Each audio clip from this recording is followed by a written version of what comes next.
Vincent, yes, good morning, yes. Oh, hi, Michael. How are you? Yes, I'm well, on a scale of, I'm okay, yeah.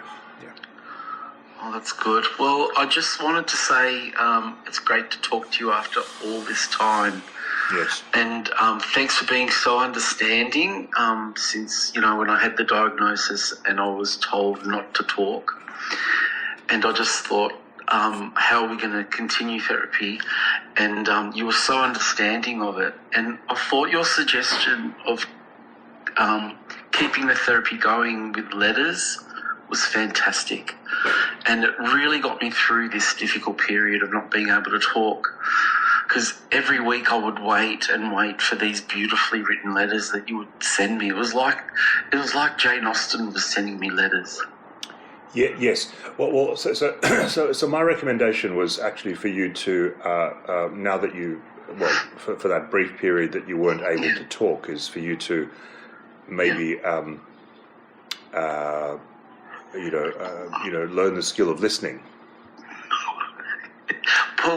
But we couldn't. Well, I thought. Yes. Well, that's true, and I have learnt to listen, but. Yes.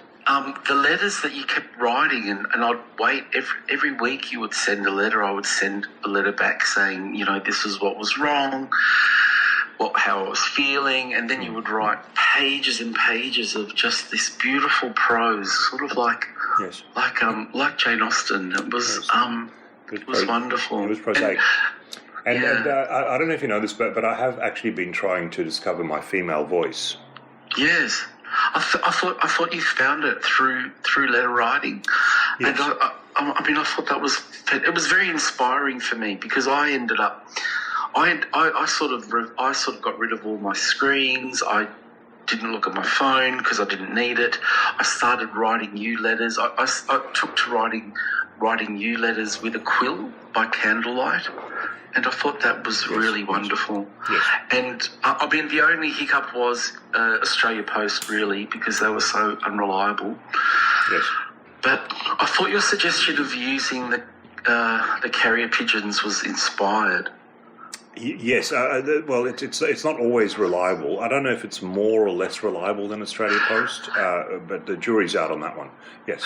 Well, every Tuesday I would wait, and sure enough, a pigeon would arrive with a letter, and I thought it was. Where did you source these pigeons? Well, they're just because where I live, there's pigeons all around. I just have to capture them and train them. So that does take a lot of effort. And given that I'm not being paid, it's something that I feel like it's a labour of love, really. Yeah. Well, it worked fantastic. Look, it did. The other hiccup was because we did. I remember with the letters, and I thought, well, this is an opportunity where I could pay you because we're not using the app. So I decided that I thought a $10 note would be perfect to slip in a letter, with the courier pigeons, and that seemed to work quite well for a couple of weeks. I think those ones went missing. No, did they? No, I didn't receive any. I remember there was 1 week I didn't have any I only had change, so it was just all 20-cent pieces, and that pigeon was very worried, very heavy. That would have weighed that pigeon down. Did you just leave it in its beak, or did you strap it around its neck? I strapped it on its back. Right. So it's probably been eaten by goanna somewhere midway. So it never got to you? No, God, no. Nothing got. No.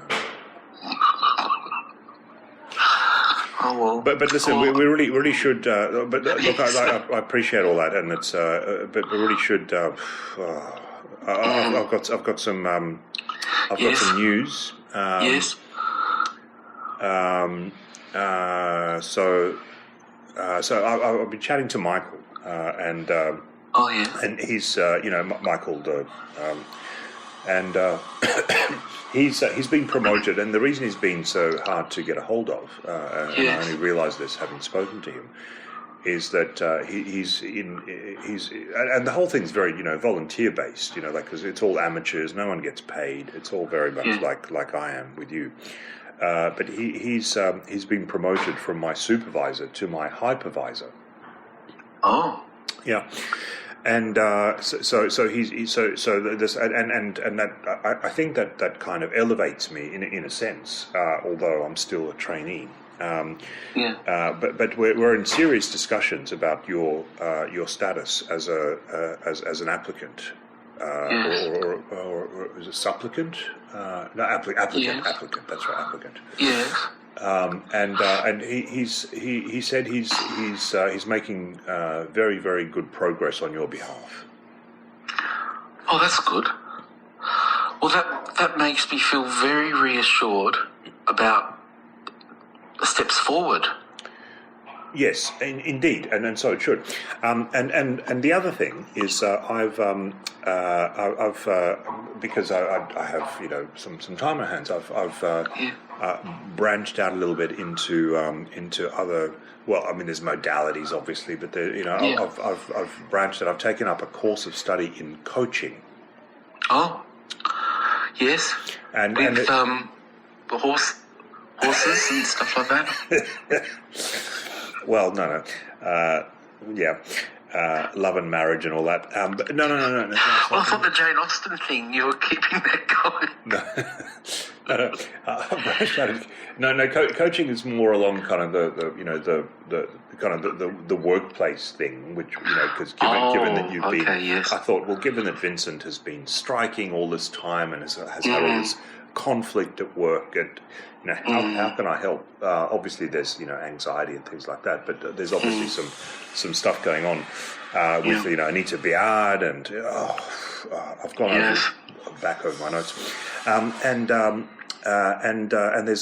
there's one thing that in that particular sort of sphere of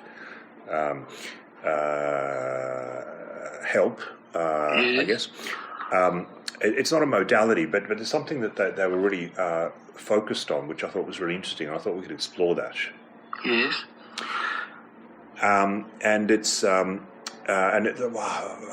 loath to refer it as a modality, but it kind of is, and it's the pronunciation modality. Oh. Mm-hmm. And what does that mean? Well, exactly. So I'm sitting there in my class, and we're being taught this thing, and so they say, any questions? I put my hand up, and they say, what's your question? I said, well, why is it not pronunciation? Why is it pronunciation? Oh, and yes. and the tutor says, she says to me, they say to me, well, what do you mean? I said, well, you pronounce something, right? But then suddenly it's pronunciation, like so the whole thing just doesn't sit well with me. Yes. Well, does it? Yes, because you're using a different part of your tongue.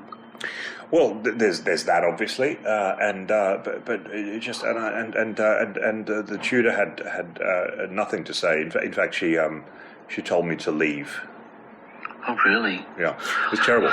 But the reason it kind of sprung to mind is in our last session we tried the observational therapy.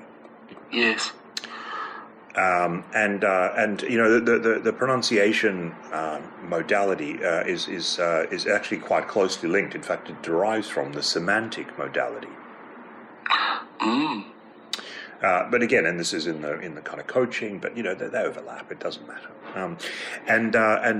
When we talked about the observational, and I don't know if you've sort of done any of that stuff by yourself and benefited from it, but what do you observe? And you said knee. That was your first thing. It's like the first thing that sprung to mind, which is really informative, and with this kind of semantic pronunciation sort of stuff.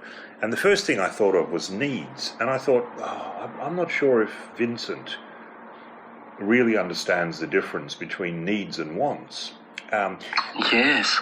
And so I discussed this with Michael, and he agreed. He said, "Look, we need to really dig into this." Yes. Yes. Okay. Well, what should I do? Should I write a list? Well, you don't want to be listless, obviously. Yes. Okay. Well, I'll write a list of wants, and then write a list of needs. Well, yes, and see where they and maybe do like a I don't know, like have you heard of Venn diagrams? Yes. Maybe see if there's like a little bit in the middle where you know where they could meet. Where they could meet the needs and the wants, because I think that could help us unlock a secret. Yes. Okay. Well, that sounds like a good thing to do. Look, talking about Michael. Yes. Is he a television producer as well? As well as? As, a psychotherapist and organiser for the Met Olympics? Well, look, he's a man of... he's got his finger in a lot of pies, to be honest. So I don't know for sure, but I wouldn't be surprised. No, because I just saw something on the grapevine that there was a producer looking for applicants to apply for a new reality TV show called Therapist Wants a Wife. And I thought of you. Well, yes. Look, it's kind of complicated. What would the Vatican say? Oh, goodness, no. But listen, we should start the session proper because our time is almost up. Okay. I trust there's been no harm or self-harm, and no. Well, I have sort of come out of a period of non-talking, and I feel like I'm finding my voice again, and I have been listening and reading a lot. But yeah, no harm or self-harm. Well, that's good. Well, that's fantastic. But look, our time is up, so we're Okay. Well, okay, thanks you, Michael. Well, I'm looking forward to our next session. Right. Well, look, you take care. All right, and yeah. Okay, bye. Cheerio.